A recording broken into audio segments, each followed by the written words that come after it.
Bueno, una vez más, en este año estamos agradecidos por participar en el módulo de hematología post-astro.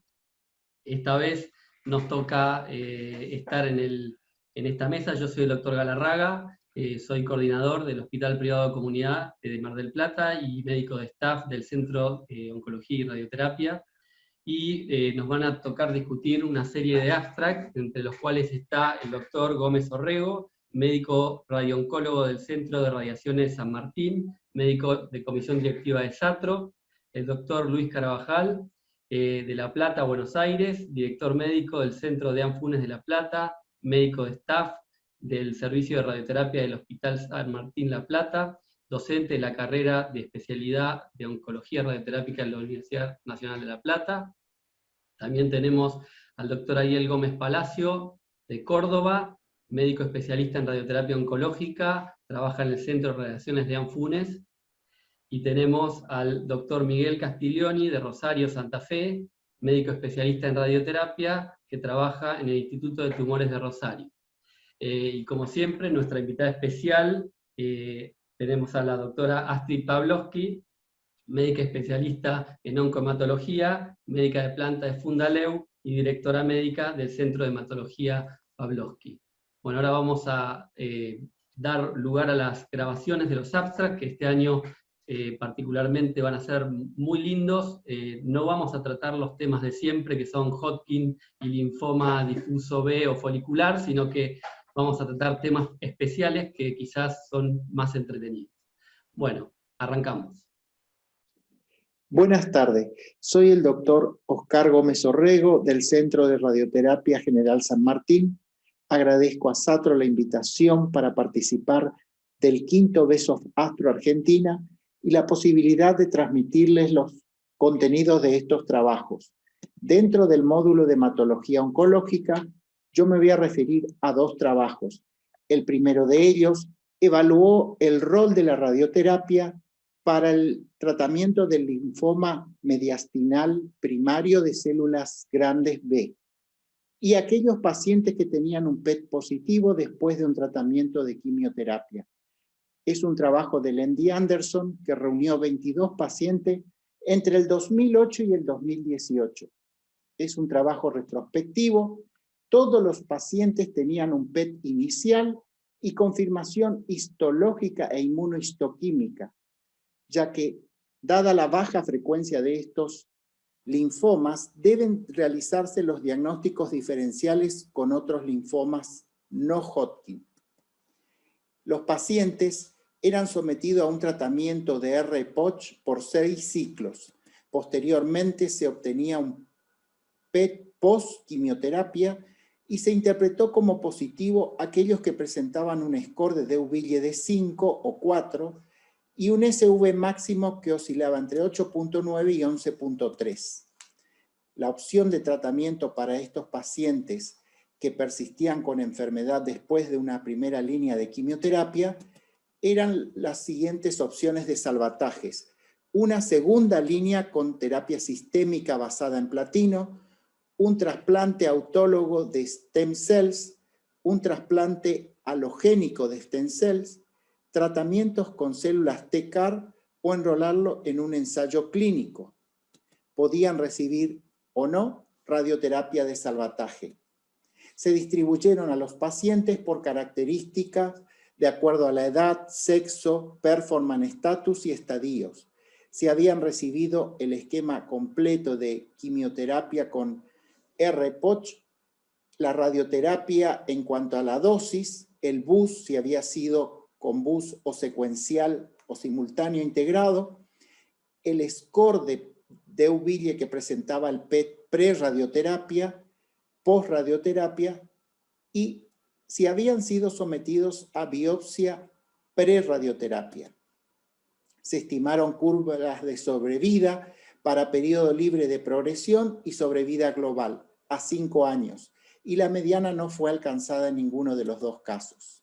Se estimaron sobrevidas de acuerdo a la dosis de radioterapia por debajo de 45 grays y por encima de 45 grays, ya que en promedio los pacientes habían recibido 46.7 grays. Si habían realizado menos o más de 2 líneas de tratamiento sistémico. Se estimaron sobrevidas de acuerdo a los patrones de falla. A 5 años, la sobrevida libre de progresión fue de un 100% en el caso de los de score de 4 y un 41% para los de score de 5. Los pacientes que presentaban un score de 4 en el PET pre-radioterapia estaban libres de falla, mientras que los que presentaron un score de 5 en el PET pre-radioterapia tuvieron 10 fallas, 2 dentro del campo de tratamiento, 3 fuera del campo de tratamiento y 5 dentro y fuera del campo de tratamiento. Se definió el PET para el pre-radioterapia y el SV máximo en un valor de 11.6. Las toxicidades fueron bajas, grado 3, una esofagitis y una neumonitis. Los pacientes recibieron radioterapia con técnica de IMRT y un bus simultáneo o secuencial al sitio inicial de la enfermedad. Una vez que los pacientes terminaban su tratamiento de radioterapia, se obtenía nuevamente un PET post-radioterapia y se estableció como negativo aquellos que presentaban un score de Deauville de 2, a 6 años seguían vivos y sin toxicidad. Las conclusiones de este trabajo: la radioterapia logró respuestas completas en el 50% de los pacientes con un PET positivo después del tratamiento sistémico. La eficacia fue inferior en pacientes con un score de Deauville de 5 comparado con los de score de 4 en el PET pre-radioterapia. El SV máximo de la enfermedad residual en el PET pre-radioterapia podría guiar la selección de pacientes, ya que la alta actividad se asocia con un resultado inferior. El SV máximo mayor a 11.6 necesitaría ser valorado con una corte independiente de pacientes. La radioterapia es relativamente bien tolerada cuando se aborda al sitio inicial con baja toxicidad clínica. El segundo trabajo analizó el riesgo de mortalidad en el uso de protones versus el uso de fotones en cuanto a la radioterapia para el linfoma de Hodgkin mediastinal. ¿Quiénes podían beneficiarse más? Es un trabajo del Reino Unido, de la Universidad de Oxford. Reunió de entre 2015 y 2018 80 pacientes. Se basaba en que la radioterapia en el linfoma de Hodgkin logra sobrevida libre de progresión, pero a largo plazo deben considerarse los efectos de la radioterapia en el equilibrio riesgo-beneficio. Esto se puede alcanzar usando una radioterapia de avanzada, tales como el método de radioterapia con protones. El principal fin de este estudio fue determinar cuáles pacientes tenían una ganancia máxima de beneficio para el tratamiento con protones, estimada como un riesgo de mortalidad absoluta. Y esto podría ayudar a la selección de pacientes.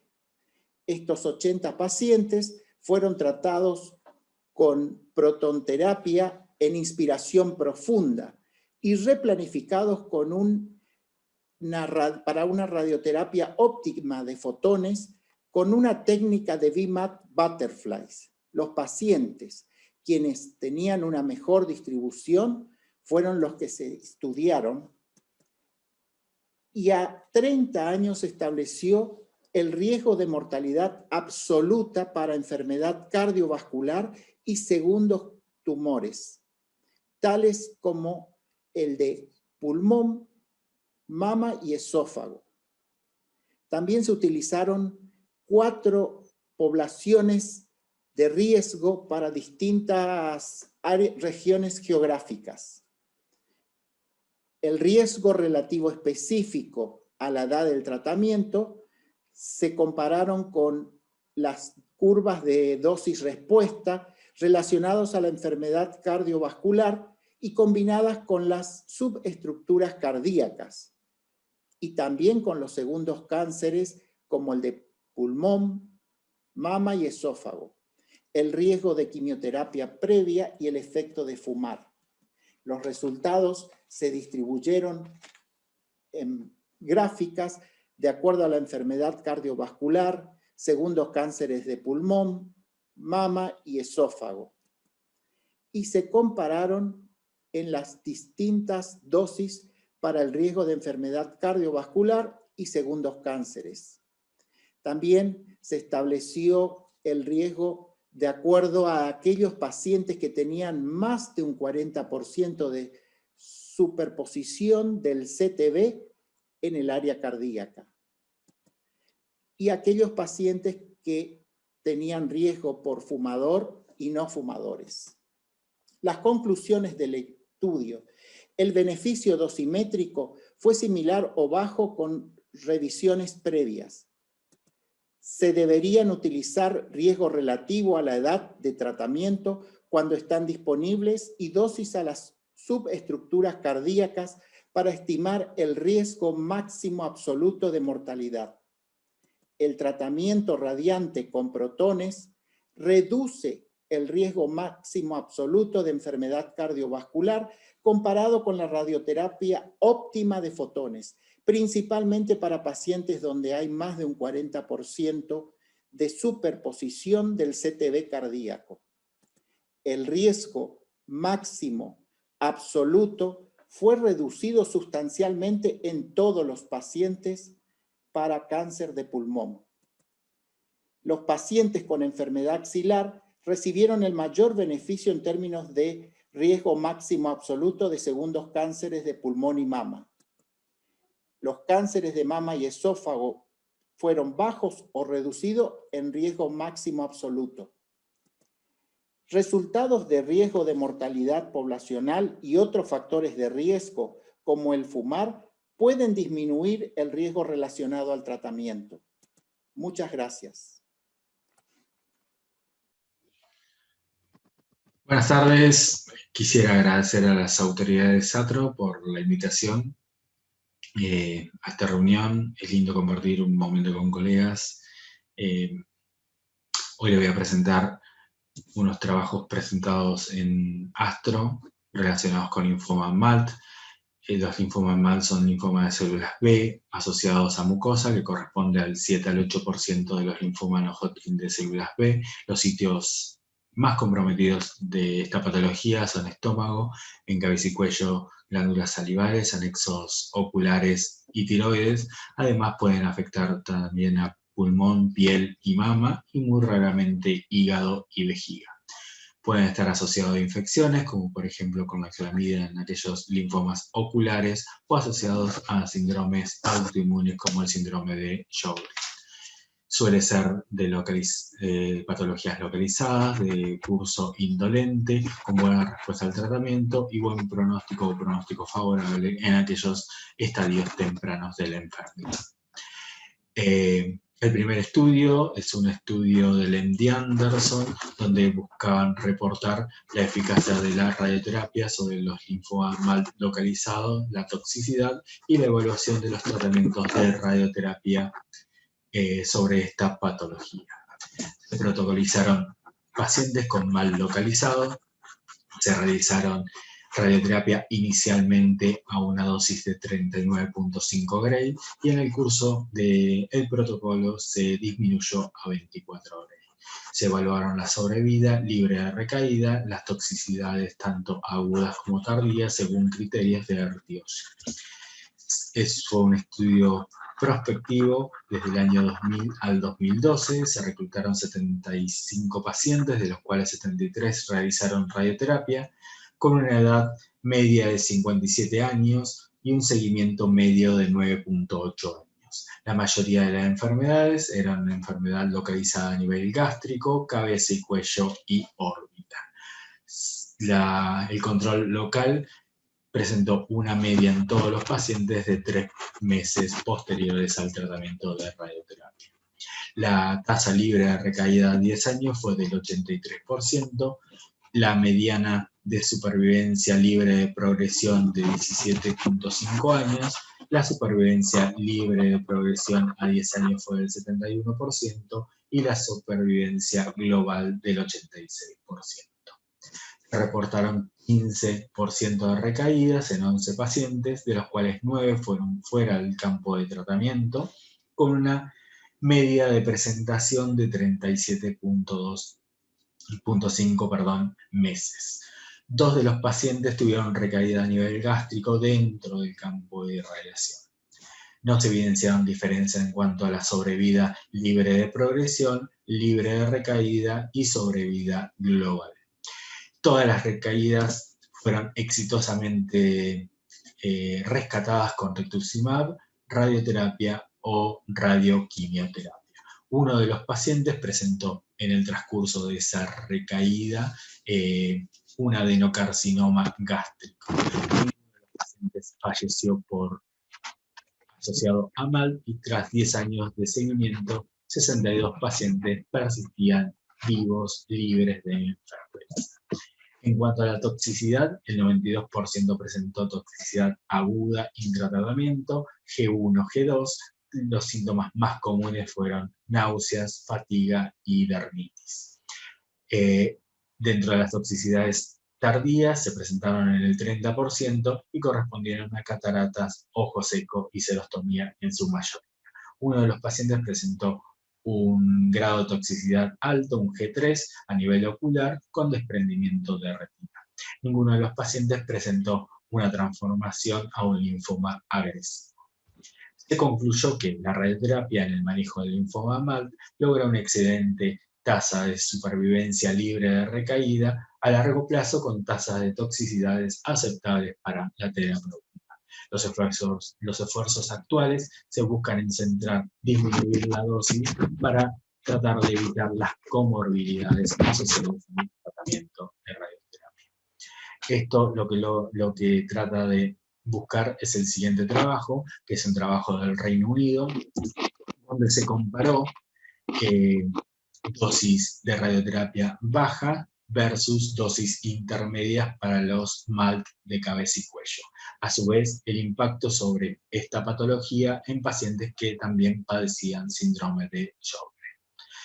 Se buscó evaluar la dosis, el papel de la baja dosis en cuanto a la toxicidad, a la respuesta y al potencial terapéutico de esta baja dosis.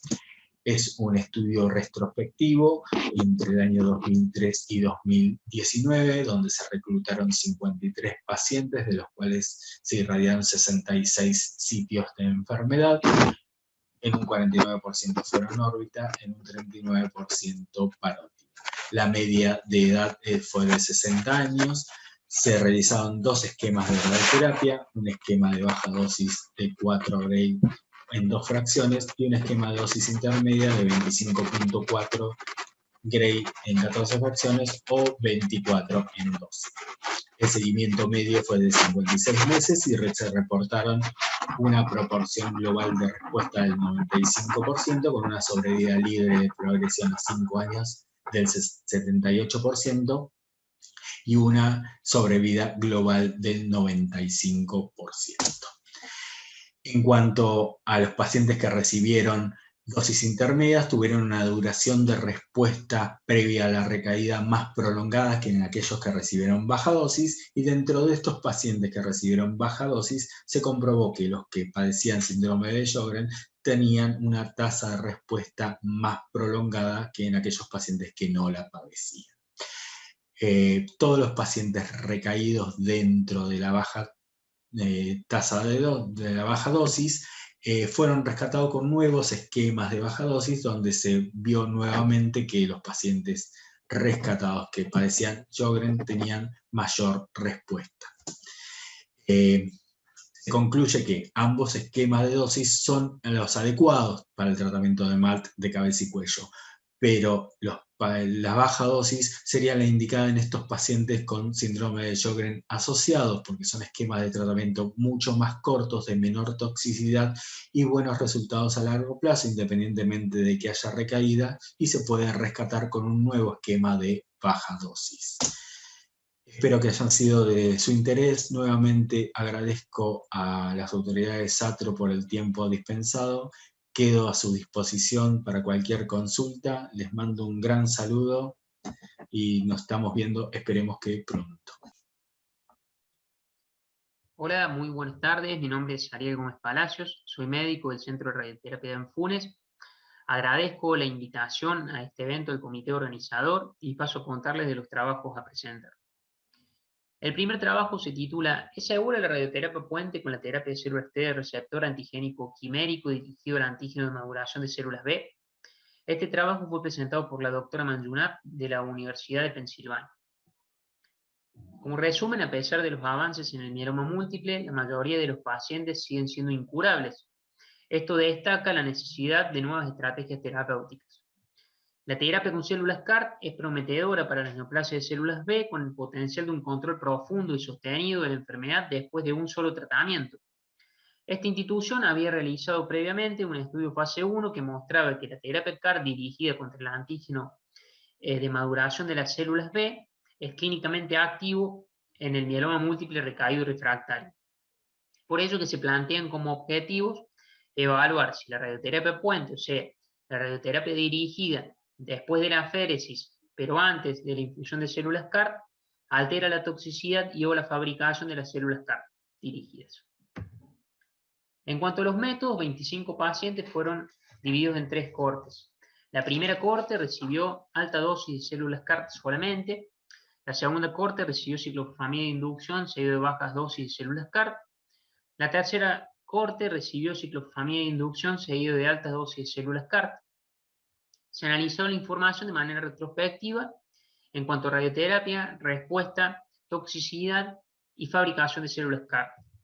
En cuanto a los resultados, fueron divididos en 3 grupos. Los pacientes que no habían recibido radioterapia dentro del año previo a la infusión de células CAR, los del grupo B que recibieron radioterapia el año previo a la infusión de células CAR, y los del grupo C que recibieron radioterapia puente. Fueron 4 pacientes, 2 pertenecían a la cohorte 2 y 2 pertenecían a la cohorte 3. Los sitios de radioterapia en el grupo C fueron base del cráneo, vértebras, pelvis y órbitas, y recibieron como fraccionamiento 4 Gray en 5 fracciones, 8 Gray en 1 fracción, 4 Gray en 6 fracciones o 3 Gray en 10 fracciones usando radioterapia 3D. En cuanto a la toxicidad neurológica grado 3 fue superior en los grupos B y C en comparación al grupo A de 25 versus 8% respectivamente. En cuanto al síndrome de liberación de citoquinas, fue superior a nivel de la toxicidad grado 3 en el grupo A en comparación a los grupos B y C de 39 versus 25% respectivamente. Y en cuanto a la toxicidad hematológica grado 4, fue superior en los grupos A y B versus el grupo C que recibió, que tuvieron 62 y 63% de toxicidad grado 4 versus 25% el grupo C que recibió radioterapia puente. En cuanto a los resultados, dosis más bajas de células CAR condujeron a respuestas menores, por lo que se compararon la cohorte 2 con y sin radioterapia puente. De esa cohorte 2 sin radioterapia puente, ningún paciente tuvo respuesta de la enfermedad luego. Y los que tuvieron radioterapia puente al menos tuvieron una respuesta parcial o leve, tanto dentro como fuera del campo de tratamiento. Y en cuanto a la fabricación de células CAR, fue exitosa en todos los grupos con tasas comparables, tanto de expansión, eficiencia de transducción y día de células pico in vivo.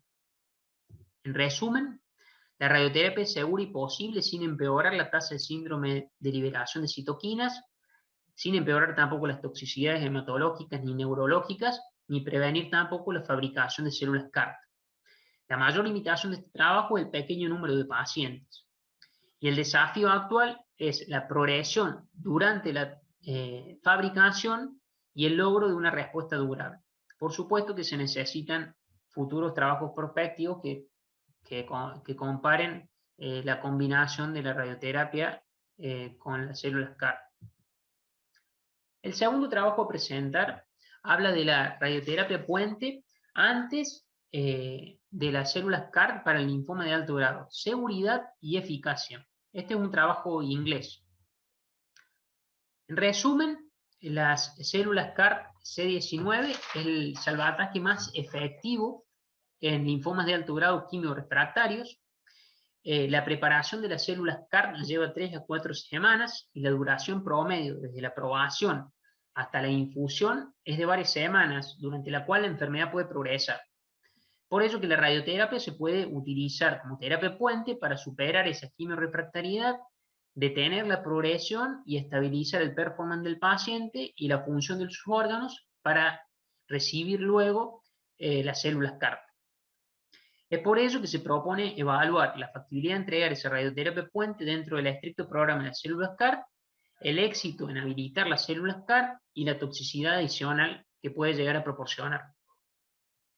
Es por ello que se genera esta hipótesis, es que si la radioterapia puente es posible en la enfermedad sintomática y progresiva y es eficaz para permitir un CAR exitoso sin aumentar la toxicidad. En cuanto a los métodos, se revisaron todos los pacientes tratados en la institución desde que las terapias CAR-T se encontraban disponibles de manera rutinaria desde enero de 2019. Fue recolectada la información de manera prospectiva y se identificaron los pacientes que se consideraban para radioterapia puente y se revisó su tratamiento y el curso de su enfermedad.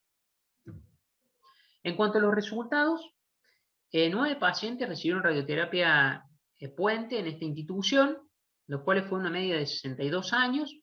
8 pacientes de esos 9 completaron la radioterapia y recibieron de manera exitosa las CAR-T luego, y un solo paciente falleció antes de recibir la radioterapia debido a una complicación de su enfermedad. En cuanto a la indicación de la radioterapia, fueron el control sintomático y el control local de la enfermedad en 8 pacientes, y un solo paciente solamente control local. En cuanto a la dosis terapéutica, el 66% de los pacientes recibió al menos 30 Grays, y la técnica utilizada en el 66% también de los pacientes fue VIMAT. En cuanto al timing de la radioterapia, fue luego de la aféresis en 7 pacientes, antes de la aféresis en un paciente, y un curso interrumpido antes y después de la aféresis en un paciente, siempre respetando las 2 semanas de ventana que se requiere desde la radioterapia a la aféresis. Y la media de la vía de la radioterapia fue aproximadamente 11 días desde la primera consulta hasta el comienzo de la radioterapia. En cuanto al tratamiento, no se observaron toxicidades grado 3 o superiores agudas de la radioterapia y tampoco hubo retraso inesperado de la infusión de las células CAR debido a la radioterapia. En resumen y como conclusión, el puente de la radioterapia es posible en la mayoría de los pacientes con enfermedades predominantemente local progresiva y es eficaz para ralentizar el curso de la enfermedad y estabilizar a los pacientes hasta la infusión de células CAR. Los sitios y las dosis son variables, pero 2/3 de los pacientes recibieron al menos 30 Grays y 2/3 de los pacientes recibieron la técnica VIMAT sin que eso implicara un retraso o una demora del tratamiento con CAR-T después. Se hace hincapié en la estrecha coordinación que debe haber entre el oncólogo y el radioterapeuta, y la radioterapia en sí fue bien tolerada y su toxicidad después de las células CAR-T no parece haber aumentado en manera conjunta. Muchas gracias. Buenas tardes. Mi nombre es Miguel Castiglioni. Muchas gracias a las autoridades de SATRA. Yo voy a presentar 2 trabajos continuando con el módulo de linfomas. Uno es el 1108, presentado por el doctor Jeremy Price del Instituto de Duke, que evaluó la efectividad de dosis baja de radioterapia en pacientes con mieloma múltiple con lesiones óseas no complicadas. El mieloma múltiple es una de las patologías más frecuentes, de las patologías plasmáticas más frecuentes en Estados Unidos, y casi un 75% de ellas debutan con lesiones óseas. La radioterapia cumple un factor crítico como paliativo del dolor en este grupo de pacientes, y dosis mayores de 12 EQ2 es altamente efectiva en un 97% de los pacientes. Con la nueva era de las terapias modernas y las nuevas drogas y las nuevas terapias sistémicas, este grupo de pacientes ha mejorado significativamente su calidad de vida y su sobrevida. Entonces, la hipótesis de este trabajo es evaluar si dosis bajas de radioterapia, con un EQ2 menor de 12 Grays, tiene beneficios sobre dosis altas con un EQ2 mayor de 12 Grays. Entonces, ellos realizaron un trabajo retrospectivo en el cual encontraron un grupo de pacientes con lesiones con pacientes con mieloma múltiples con lesiones óseas no complicadas entre el 2013 y 2019, de la Universidad de Durham y de la Universidad de Duke. Excluyeron un grupo de pacientes que tenían invasión epidural, dado que ese grupo de pacientes se beneficiaban con dosis o con tratamientos más largos, y asignaron o vieron que tenían asignados dosis bajas de radioterapia, eran pacientes de la Universidad de Durham, con un EQ2 menor de 12 Grays, y los pacientes de la Universidad de Duke tenían dosis mayores a 12 Grays. El endpoint primario fue la respuesta clínica al dolor, con endpoints secundarios, con toxicidad aguda, duración de la respuesta y la necesidad de retratamientos. Encontraron 11 pacientes con dosis baja y 24 pacientes con dosis baja, con dosis altas.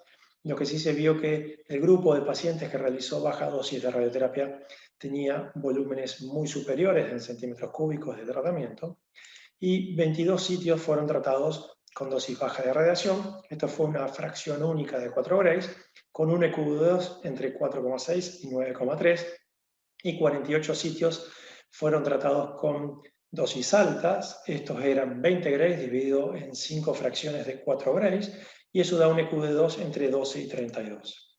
Entonces los resultados fueron que la respuesta al dolor fue igual en ambos grupos, la duración del tratamiento de la respuesta al dolor fue similar, y hubo un poquito de beneficio en toxicidad aguda en los pacientes que realizaron baja dosis. La necesidad el requerimiento de retratamiento no tuvo significancia. Entonces las conclusiones de este trabajo es que dosis bajas de radioterapia, típicamente una fracción de 4 Grays, fue efectiva como paliativo de mielomas múltiples con lesiones óseas. La respuesta clínica al dolor fue duradera, inclusive en aquellos pacientes que tenían volúmenes muy grandes, y este es el primer reporte en la era moderna de dosis bajas de radiación en la era moderna de las nuevas terapias sistémicas de mieloma múltiple. Como adelanto, se están realizando un trabajo que es el MODERN, en el cual van a randomizar una fracción de 8 Grays y una fracción de 4 Grays, y esto van a evaluar también respuesta al dolor, toxicidad aguda, toxicidad tardía y requerimientos de retratamientos. Muchas gracias. Continuando con el segundo abstract de presentación, este es el 1109 del doctor Xufei Liu, de la Anderson. Este trabajo habla de radioterapia o el beneficio de la radioterapia en linfomas de células B de alto grado con mutación MYC, BCL2 y BCL6.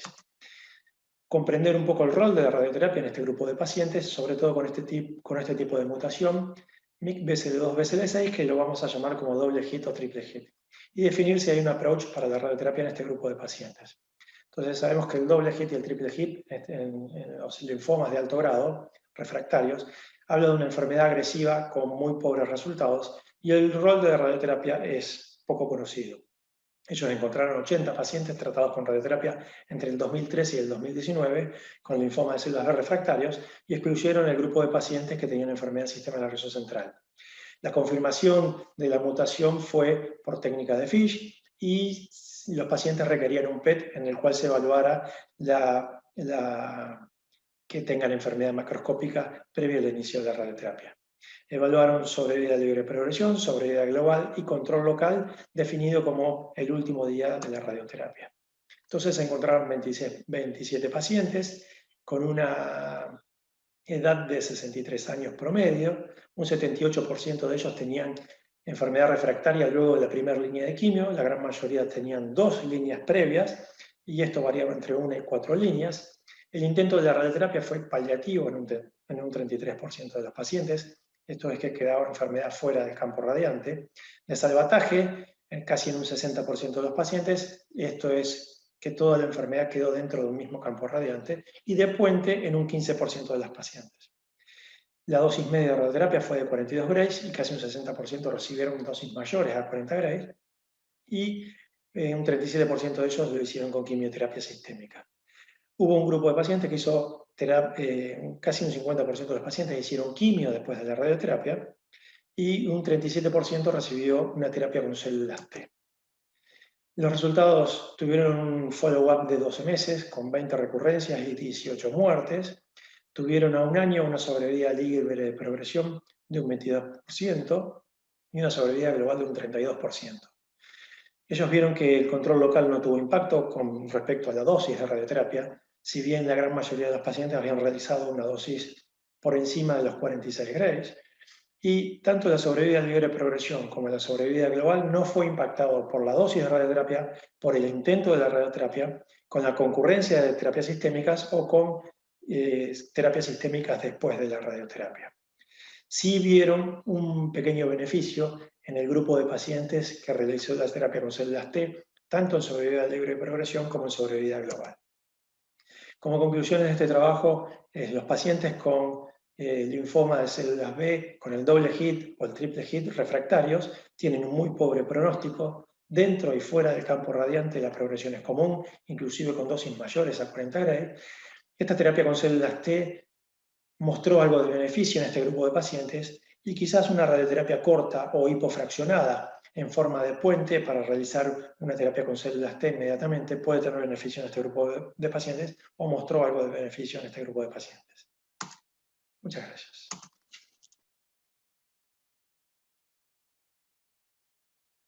Bueno, si ya estamos para iniciar la discusión,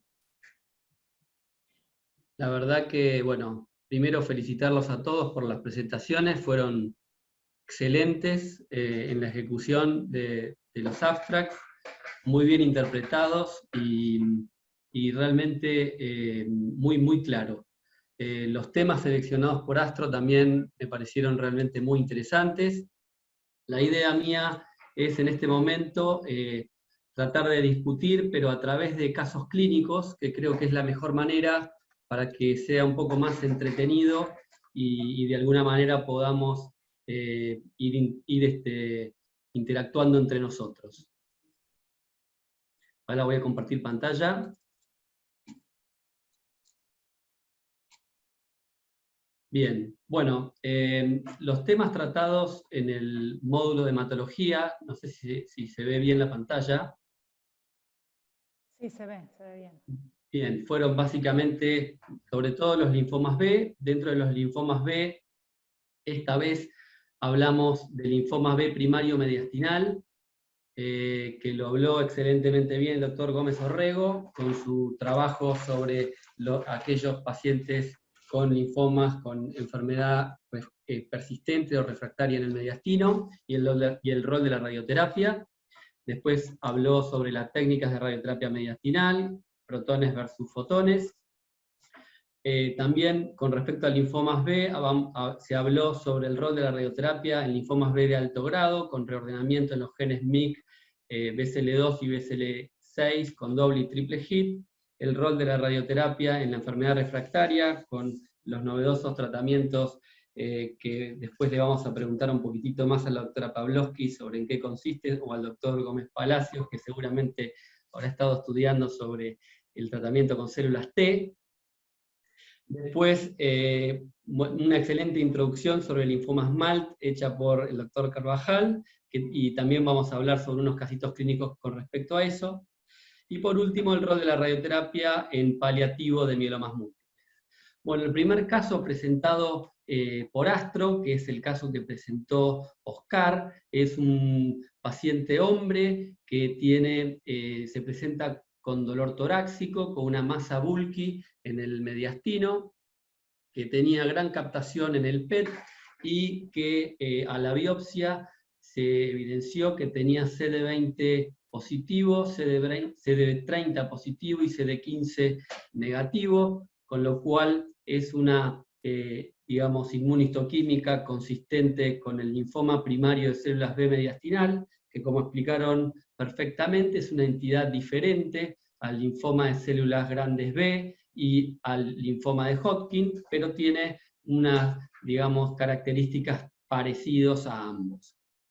Se da en pacientes particularmente jóvenes, es agresivo local, y bueno, y hay la primera pregunta que me gustaría hacer es básicamente cuál es el tratamiento que le haríamos. Hoy a la doctora Astrid me gustaría preguntarle, nosotros tenemos que en las diferentes guías, tanto en la Sociedad Argentina de Hematología, en SCN, proponen diferentes tratamientos, aunque todos sabemos que hay una fuerte tendencia a hacer quimioterapia intensa, digamos, con infusión continua, con excelentes resultados sin radioterapia.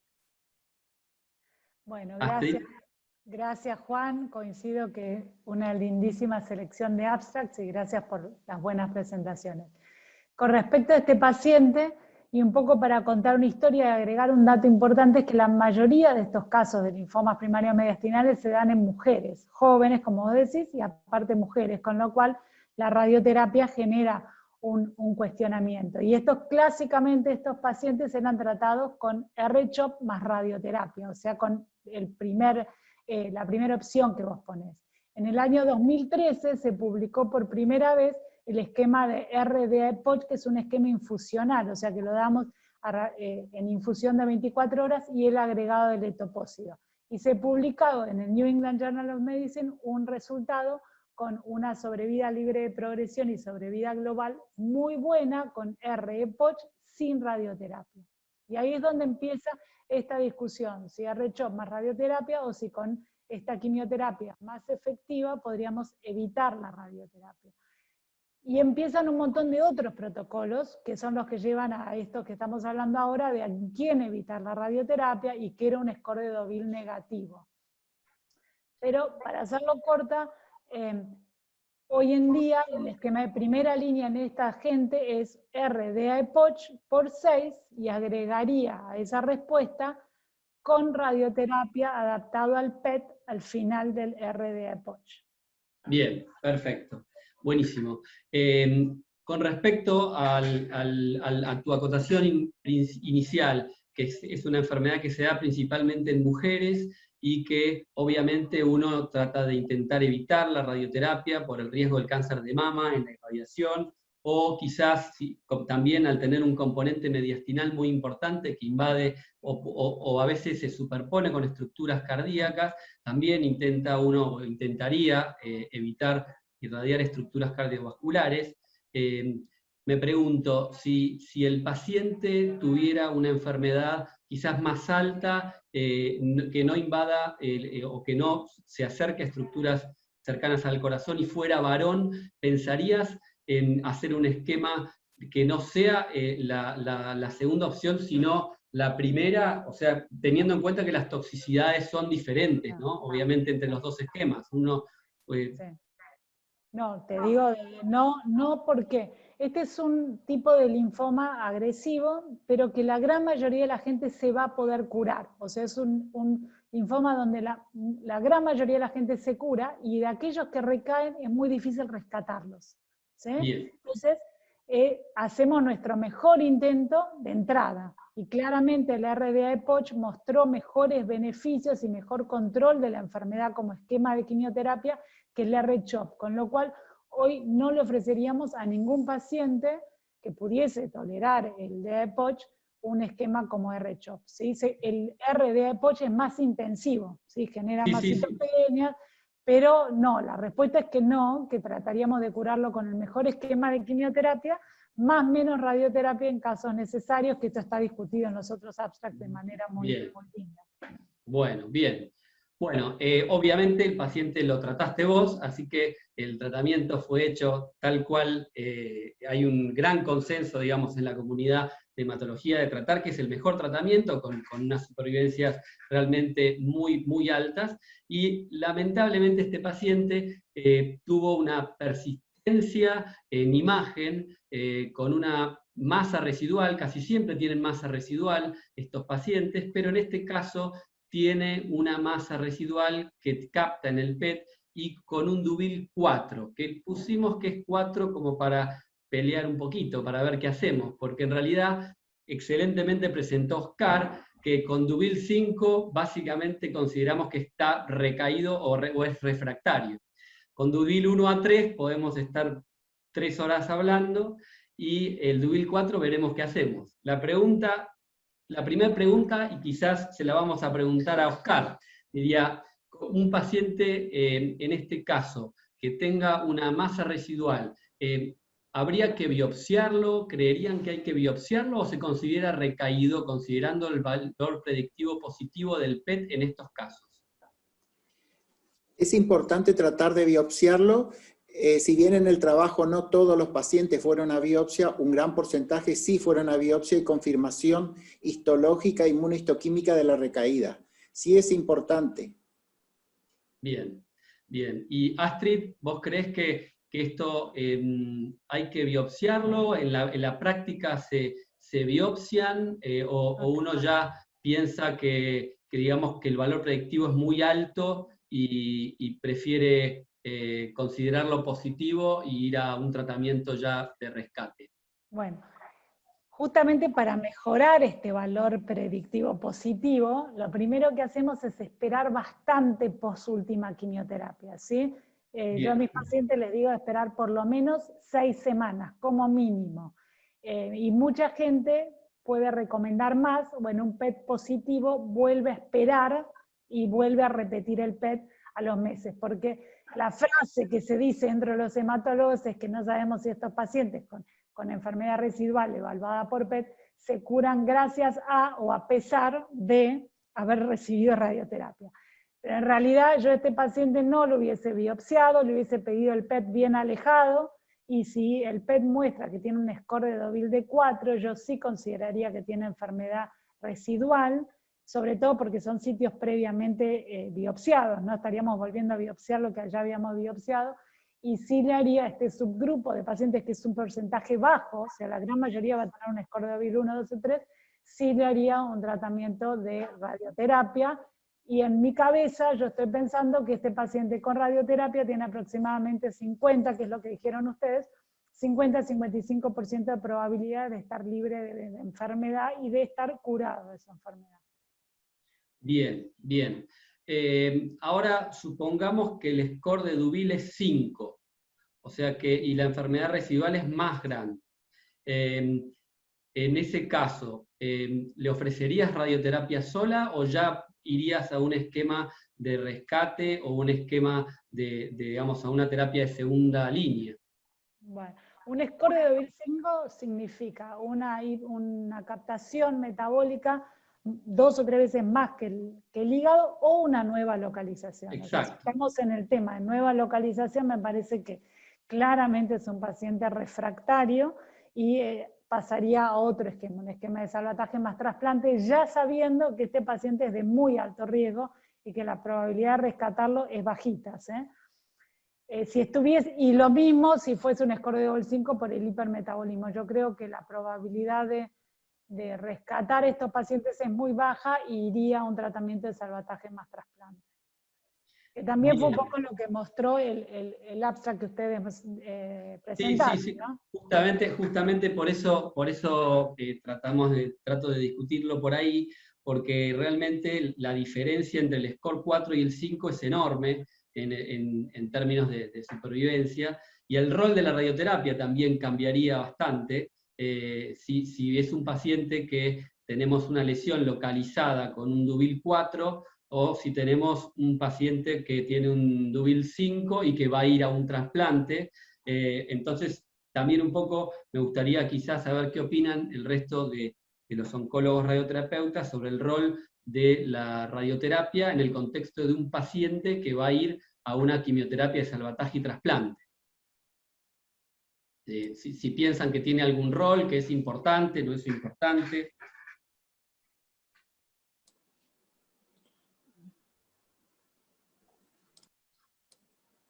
Oscar, no sé si querés hacer algún comentario. El trabajo mostró que es importante y que tenía una respuesta, por eso en algunos casos de los pacientes estudiados habían recibido la radioterapia mediastinal con la técnica de IMRT antes del trasplante y que no fue en un porcentaje importante los que fueron a salvataje previo con radioterapia antes de la próxima opción de tratamiento, como es el trasplante. Bien, y bien. la tolerancia fue excelente. Perfecto, perfecto. Yo coincido con lo que dice la doctora, que no es lo mismo, y usted, doctor Galarraga, no es lo mismo la enfermedad con un score de Deauville residual de 4 o un score de Deauville 5, ¿sí? Son dos pacientes completamente distintos con tasas, digamos, de respuesta, digamos, a la radioterapia de sobrevida distintas.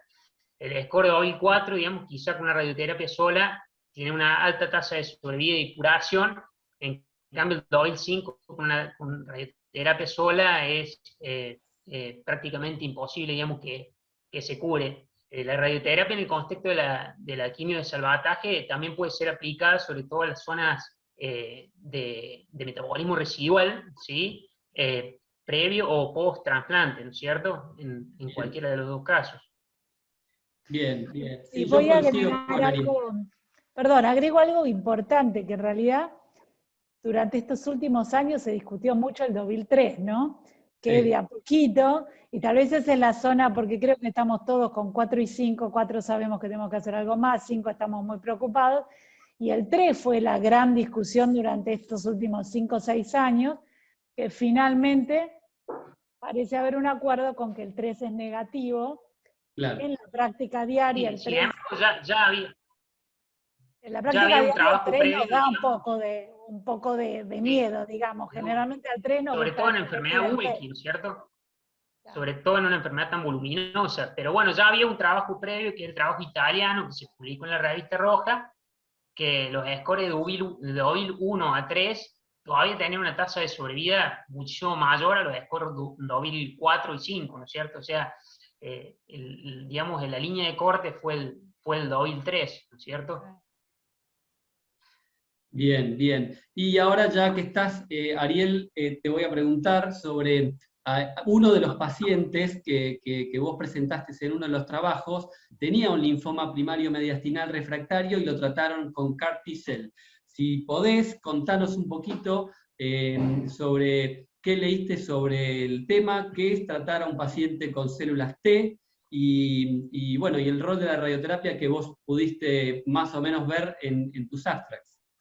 Y básicamente las CAR-T son antígenos quiméricos, son receptores de antígenos quiméricos que se acondicionan, son del mismo paciente, por eso primero se tiene que hacer una plasmaféresis, ¿sí? Extraerle, digamos, esos linfocitos al paciente, acondicionarlos genéticamente para que esos linfocitos sean capaces de atacar la enfermedad, ¿sí? Entonces, eso lleva tiempo, adaptar esos linfocitos para que ataquen, digamos, a la célula del paciente y volver a transfundírselos, ¿no es cierto? Lleva un tiempo de acondicionamiento, y es en ese tiempo, en ese puente, digamos, de acondicionamiento, entre el cual se hace la plasmaféresis, o sea, se le saca, digamos, el linfocito, digamos, a la persona enferma, ¿no es cierto? Se lo espera para que, mientras se lo acondiciona y se lo vuelve a infusionar, para hacerle el tratamiento, en ese espacio, digamos, de tiempo en el cual la radioterapia puede jugar un rol. Básicamente en los trabajos que presente, la radioterapia puente ayuda a que el paciente llegue al tratamiento, ¿sí? A que el paciente con pobre performance, con dolor, digamos, llegue de una manera un poco más confortable al tratamiento, digamos, y lo tolere un poco mejor. Básicamente es ese el objetivo, ¿no es cierto? Bien, bien, perfecto. Bueno, continuamos un poquito para poder avanzar en el resto de los temas.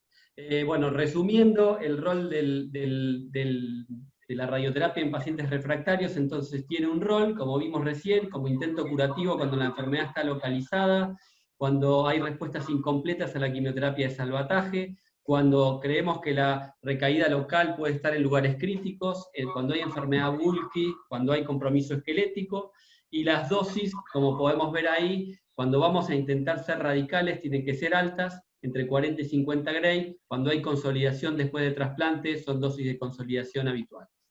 Bien, Ahora un poco de técnica, habló Oscar también un poquito de técnica, de intensidad modulada versus protones. No tenemos protones nosotros, pero creo que es importante dentro de nuestra cajita de herramientas de técnica saber que tenemos que usar la mejor técnica para no irradiar corazón, pulmón, mamas.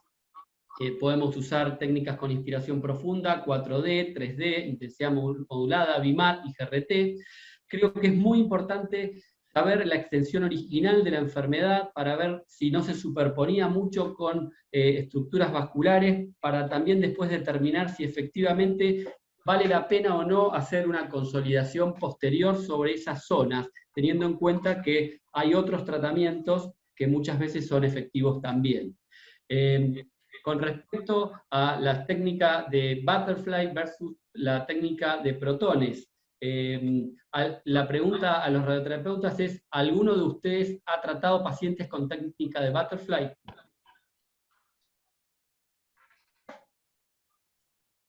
No, yo no. No, no tenemos experiencia. Bien, bien, bien. Sí, Sí, nosotros, intensidad modulada con Rapid Arc hacemos habitualmente, digamos, en el centro, digamos, y tienen muy buenos resultados, sobre todo porque se disminuye mucho la tasa de toxicidad a nivel, la dosis a nivel cardíaco, ¿no es cierto? Que es lo que más preocupa, digamos, en este grupo de pacientes, ¿no?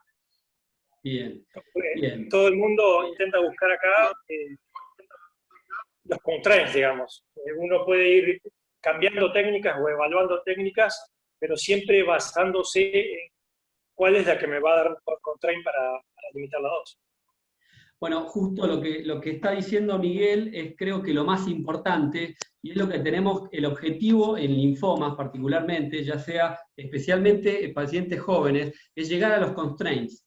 O sea, si no llegamos a los constraints, tenemos que pensar seriamente si vamos a hacer la radioterapia o la vamos a omitir. Depende, obviamente, todo depende de qué linfoma estemos hablando, pero bueno, la doctora Astrid más que nunca va a estar de acuerdo, seguro. Pero para mí es importante que hay que balancear los riesgos de la toxicidad aceptable versus los beneficios que vamos a obtener de esa radioterapia de consolidación o de tratamiento que vamos a hacer.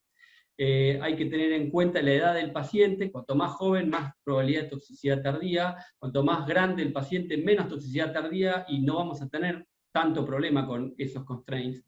La localización de la enfermedad es importante, si la enfermedad es más alta, no vamos a tener problemas, y si la enfermedad se superpone más con el corazón, necesitamos técnicas más complejas.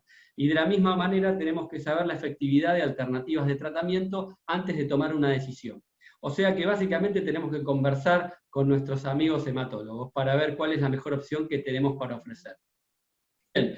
El segundo tema al cual vamos a, digamos, a preguntarle sobre todo a Luis y a Astrid también, es el linfoma de Malt. No voy a excederme sobre la presentación de estos linfomas porque la verdad que la presentación de Luis fue excelente y hizo un resumen perfecto de qué son los linfomas de Malt. Estos son dos casos clínicos diferentes. Sabemos que los linfomas orbitarios se pueden presentar de diferentes maneras, como por ejemplo una pequeña lesión conjuntival, como es el caso de la izquierda, típica lesión asalmonada en esa zona, o una gran masa orbitaria, como es la señora de la derecha. Bien, las preguntas para Luis y para Astrid serían, ¿cómo se estudian estos pacientes y qué opciones de tratamiento tendrían en estos casos? Bueno, Luis, si querés, arranco yo.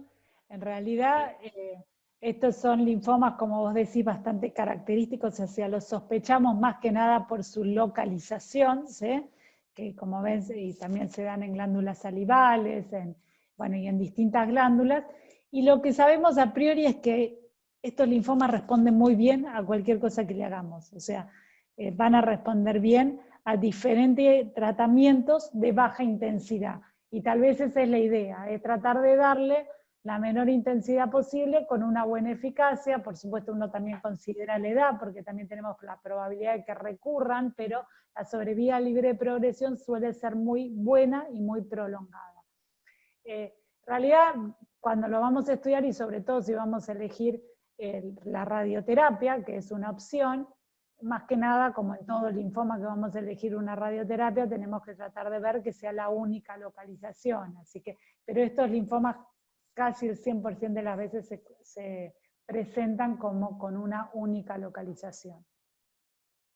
Bien, bueno, entonces vamos a elegir la radioterapia. En el caso de la radioterapia, Luis, ¿querés aportarnos algo sobre dosis y técnica en cada uno de estos casos? Bueno, en sí la podemos dividir depende de la región. En los linfomas, en los MALT retrovulvares podemos utilizar fotones, y las anteriores podemos, si tenemos la posibilidad, lo indispensable serían los electrones. En cuanto a la dosis, y yendo casi en contraposición a lo que presentaba, o a lo que trataba de presentar el trabajo inglés, que trataba de como tratamiento de base o estudio la baja dosis, que se reserva para casos de estadios avanzados. En estadios iniciales, como es una enfermedad indolente, es una enfermedad, como dijo la doctora, de buenas respuestas, son dosis bajas de 20, 25 Gray, 1.5, 1.8, y se puede escalar hasta 36 Gray, dependiendo de la técnica, obviamente, que vayamos a utilizar. Obviamente tenemos que proteger sobre todo el lente, si vamos a hacer fotones, con la protección del lente por la toxicidad que podemos generar. Bien, bueno, yo acá les muestro, por ejemplo, dos técnicas. El caso de la paciente de la izquierda es una técnica con electrones, que perfectamente se puede ver que las estructuras posteriores del ojo se pueden reparar, y en el caso del linfoma orbitario, con la masa grande, hay que incluir toda la órbita completa y en la dosis de radioterapia. Ahora les voy a mostrar un caso de esta semana. Esta paciente es una paciente que estoy viendo en este momento, no tiene Sjögren. Es una paciente que tenía una enfermedad de larga data, estudiada, y finalmente se llegó al diagnóstico de un linfoma de MALT, y empezó su tratamiento con intensidad modulada, con un volumen de toda la órbita, y ahí se ven perfectamente las lesiones como están, y lleva 16 Gray, porque yo le había prescripto originalmente 24 Gray, que era la dosis que para mí es la estándar, hasta que leí los trabajos que presentó Luis, que me parecieron muy interesantes. Bueno, yo con 16 Grays ayer le saqué esta foto y vemos la diferencia, que realmente con 2 semanas de tratamiento la respuesta fue fantástica. Con lo cual podemos ver claramente que son tumores que responden a bajas dosis. En este caso, y viendo el estudio que vos presentaste, ¿frenarías o continuarías hasta alcanzar la dosis que yo había pensado originalmente de 24 o 25 Grays? En sí la dosis estándar es la que pensaste vos, o sea, la que trabajamos todo día a día. El tema es animarse a los 4 Gray, o sea, dar el pasito adelante, los 4 Gray, en 2 fracciones, asumir la posible recaída por esa baja dosis, o sea, ser consciente básicamente que tratándolo con baja dosis vas a tener una muy buena respuesta según el trabajo, pero asumiendo que esta paciente a lo mejor en un futuro va a volver a golpearte la puerta. Bien. Astrid, ¿qué opinión te merece las bajas dosis en linfomas de MALT? Me encanta que hayan presentado este abstract, porque cada vez que yo indico 4G, tengo 10 llamados y le digo a los pacientes, no se preocupen, me van a llamar. La realidad es que mi experiencia es limitada, y la experiencia en la Argentina es limitada, ¿sí? Yo tengo varios pacientes con linfoma folicular, que no tanto con linfoma MALT, y los resultados son espectaculares, ¿sí? Y realmente creo que estamos, debido a estos buenos resultados, que aparte lo muestra el abstract, que como te digo, me parece una bibliografía espectacular, las bajas dosis controlan muy bien esta enfermedad. Y Luis, como dijiste vos, si estos pacientes vuelven a tocar la puerta, y es lo que siempre concluimos cuando hablo con los radioterapeutas, si vuelven a tocar la puerta, bueno, les abriremos la puerta y ponemos un poquito más de radioterapia, pero empezar en estos pacientes que pueden tener un excelente control de la enfermedad con dosis muy bajas como 4G, pasar directamente como primera línea de tratamiento a dosis altas como es 26 o 24, me parece que no es válido. Me parece que muchos de estos pacientes, y también agregaría en la discusión los pacientes con linfomas foliculares, pueden tratarse de manera muy efectiva con dosis más bajas.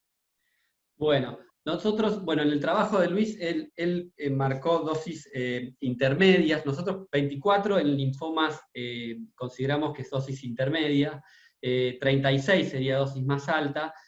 Yo 36 Gray no le daría, el trabajo, uno de los trabajos que en linfomas de bajo grado principales que comparó era 24 contra 44, que mostró que 24 era igual que 44, por lo cual la dosis estándar en linfomas de bajo grado inicialmente fue considerado que fue 24.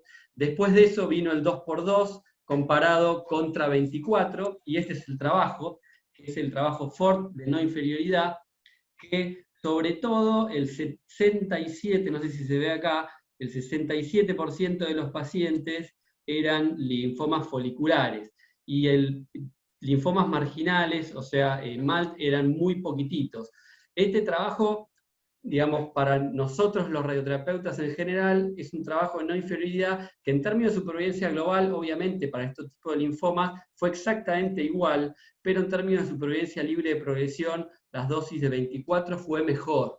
Por lo cual la conclusión, por lo menos del autor, es que 2x2 es muy efectivo, pero que debería usarse sobre todo como paliativo.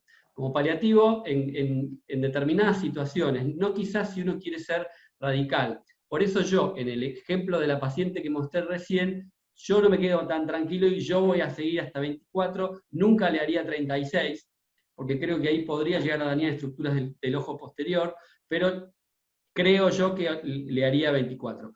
Quizás le haría, me convenció el trabajo de 2 en el contexto de un Sjögren, porque ahí sí las tasas de respuesta eran bastante duraderas y con retratamiento las respuestas eran realmente muy duraderas. Así que quizás en ese contexto sí me convenció para el MALT.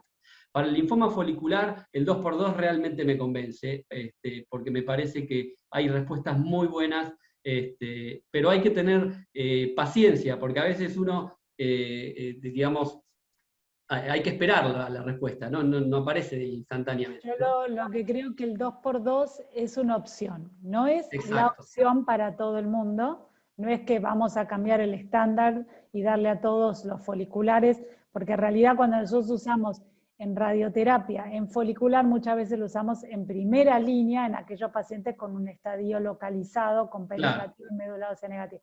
Y en ese paciente tenemos la intención de que entre en la curva de pacientes que nunca más van a requerir quimioterapia, con lo cual ahí no les hacemos un 2x2. Claro, ahí con intención curativa. Exacto, pero hay muchas otras situaciones de un folicular donde uno sabe que en realidad está tratando de estirar para adelante el tiempo hacia un nuevo tratamiento, o varios casos en los cuales yo he solicitado 2x2 y los resultados son muy buenos.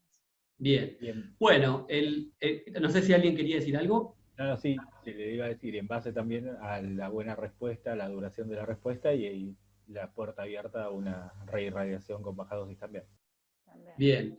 Bueno, y por último, rápidamente, les recomiendo siempre a todos los radioterapeutas leer siempre las guías de ILROC, que son espectaculares y aclaran sobre cada uno de los temas relacionados a la hematología. El último caso tiene que ver con un mieloma múltiple, que es en relación al trabajo de bajas dosis que presentó excelentemente Miguel. Es una mujer de 79 años con dolor dorsal agudo, que aparece con debilidad de miembros inferiores, con compresión de médula ósea a nivel de 5, con extensión a partes blandas T4, T5. La pregunta para los radioterapeutas, suponiendo que ya tiene diagnóstico de mieloma múltiple, es la siguiente: ¿a este paciente le harían radioterapia sola o creerían que habría que hacer una descompresión quirúrgica y radioterapia posterior? Juan, el trabajo que yo presenté era para pacientes con lesiones óseas no complicadas.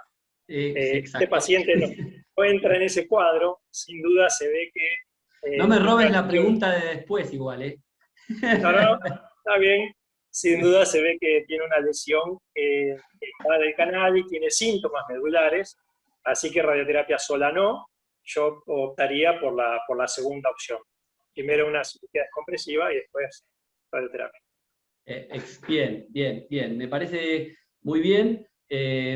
A pesar de que yo creo que hay trabajos que en mielomas, que cuando hay compresiones medulares que no son tan complejas como este caso, que tiene invasión de partes blandas hacia arriba y hacia abajo, hay trabajos que mostraron que hay respuesta y con recuperación de los síntomas con radioterapia sola. Pero coincido con vos, creo que en este caso lo mejor es hacer una cirugía y descompresión. ¿Y qué dosis le harías a este paciente? Teniendo en cuenta lo que comentaste, que bueno, en el trabajo, ya me dijiste que 4 Gray no le harías. 4 Gray no le haría, no. Bueno, sin duda, nosotros tenemos que evaluar un poco, para decidir una dosis tenemos que evaluar todo el contexto, ¿no? La edad de la paciente, el performance, su pronóstico, y en base a eso uno puede empezar a elegir qué dosis le puede dar, sobre todo cuando sabemos que por ahí una dosis baja o una fracción de 8 Gray, uno sabe que logra controlar el dolor, pero ese control no es a largo plazo. O a largo plazo no es igual que un tratamiento un poco más largo. Yo en este paciente, sin duda, utilizaría una radioterapia paliativa de 3 Gray en 10 fracciones, hasta 30 Gray, y también se podría, hoy en este contexto de pandemia, evaluar la dosis de 5 fracciones de 4 Gray hasta 20 Gray.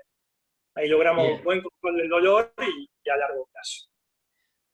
Bueno, realmente excelente. Eso fue exactamente lo que se le hizo.